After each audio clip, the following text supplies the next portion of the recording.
l'institution chargée de réguler les médias en Guinée, appelée la HAC, la Haute Autorité de la Communication, a jugé nécessaire de bloquer et de suspendre un site et même le propriétaire du site.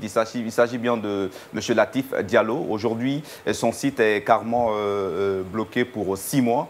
Pour 9 mois, et lui en personne, on l'interdit d'exercer son métier de journalisme pour 6 mois. Oui.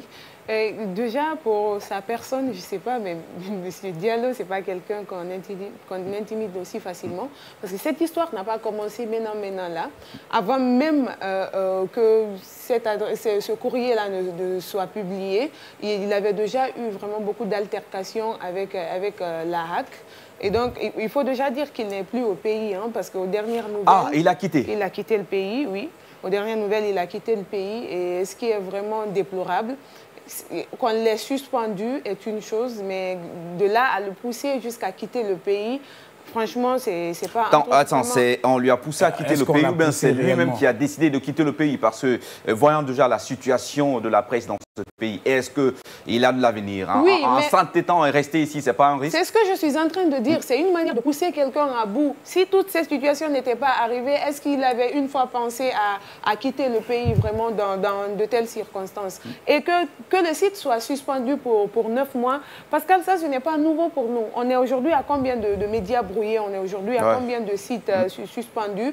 Donc, ce n'est vraiment pas surprenant. Mais par contre, ce qui doit inquiéter toute la presse guinéenne, c'est que cette situation est en train de devenir comme la mort. En fait, tôt ou tard, ça frappe à ta porte.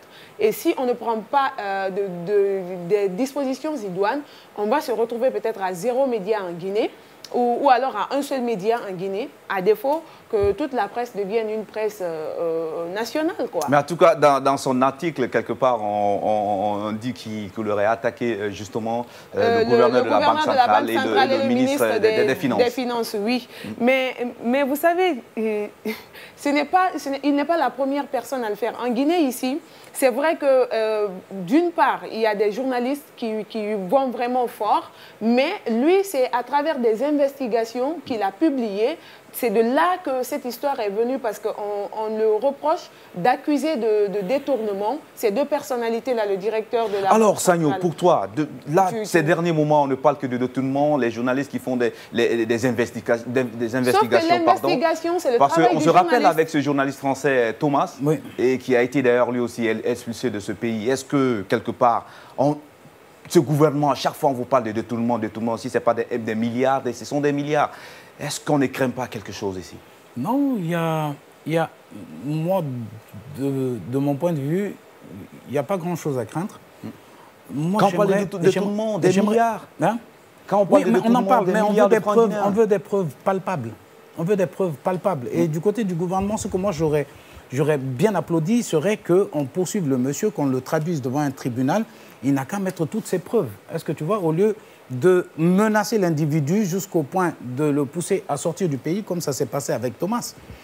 Tu m'accuses, viens, on va s'expliquer. Je te mets devant un tribunal, je porte plainte contre toi. Explique-toi, mets toutes les preuves. Bon, maintenant, si tu n'as aucune preuve, tu as parlé dans le vent, tu as voulu faire un buzz, c'est à tes risques et périls. Là, la justice te tombera dessus avec tout son poids. Et si tu permets, André Griff, est-ce que ce n'est pas par manque de preuves qu'il ne s'est pas présenté parce que la HAC lui a envoyé des convocations 2 fois? 2 fois, voilà, oui, il n'a pas accepté. répondu. Peut-être c'est dû c'est dû à cela. Bon, non, mais il y a une plainte qui a été portée contre lui. Oui, c'est la plainte. Justement, les deux ont porté plainte contre lui et il n'a pas répondu à la convocation à la HAC. 2 fois de suite. Voilà, c'est là que j'étais en train d'en venir, mais tu ne m'avais pas laissé terminer mon propos. C'est ce que j'étais en train de dire. Je dis, certes, l'investigation, c'est le travail du journaliste.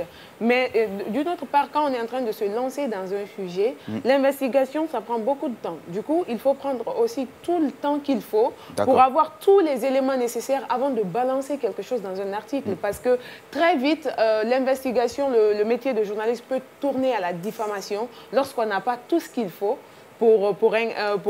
déclarer quelque chose qu'on dit avoir constaté, ou alors pour déballer des sujets surtout aussi sensibles que le détournement de fonds. Surtout quand tu veux t'attaquer à des géants, hein, quand tu veux te cogner contre des géants, il faut être prêt. Il faut et surtout, il faut savoir que ce métier que nous pratiquons aujourd'hui est un métier très, très sensible. Si vous devez justement traiter des informations, aller vers les investigations, tâchez à bien mener vos investigations. Surtout quand vous êtes sûr que vous avez les bonnes informations, que rien ne vous effraie. Voilà, rien ne vous effraie, surtout nous, c'est ce qui nous conduit d'ailleurs sur le deuxième sujet. Il s'agit bien, on reste dans la même actualité.